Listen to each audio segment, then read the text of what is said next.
I don't think anyone who comes to the school today, as you drive up the beautiful driveway with the magnificent plantings, you walk into the main administration building, which is impressive on its own and beautifully equipped. I don't think anyone would have an idea of what the school was like when we first moved here towards the end of 1983. We'd been meeting at St Paul's Cambridge Park Hall, where every Friday afternoon during PE lessons, while the students were out, I packed up the school and we set it up again on the Monday morning. So to move here in the October of that year to what we called the broom shed, which was a 2-room colour-bond shed with 1 girls' and 1 boys' toilet and 1 bubbler, was a palace. It was ours.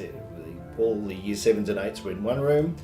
The library and everything else was in the other, and I had a tiny tin shed office off to the side there. Adrian was obviously the chap for the school.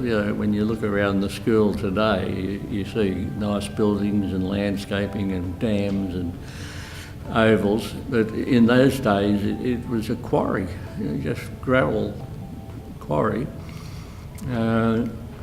mining a thing called laterite, which is iron oxide gravel, and laterite comes from the very centre of the earth, and it only comes to the surface in volcanic eruptions, and so this was once a volcano. In fact, when I came out for my first interview, I drove right past, and thought, when I was nearly in Windsor, I thought, something's gone wrong here. I must have missed the gate, which I did. So I sort of wend your way up this farm path, more or less, into it wasn't a farm, it was a quarry. This quarry path into the school.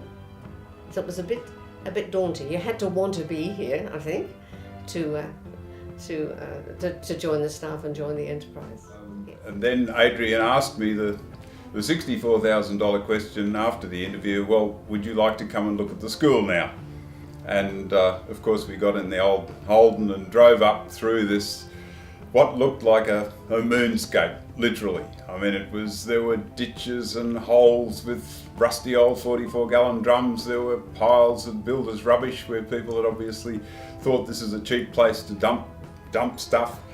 And in the distance I could see this little metal shed that looked like a temporary builder's shed, and evidently that was the school that I was coming to. This was, nothing could really have prepared me for that, I don't think. So 1, possibly 2 buildings, and I saw this great expanse of dirt, barren, sunbaked, it was really hot. And Adrian Lamrock took me out and explained where all the buildings of the school were going to be. And I became rather excited by his vision. And coming back today, I can see that it's, I think, gone beyond what his vision was at the time.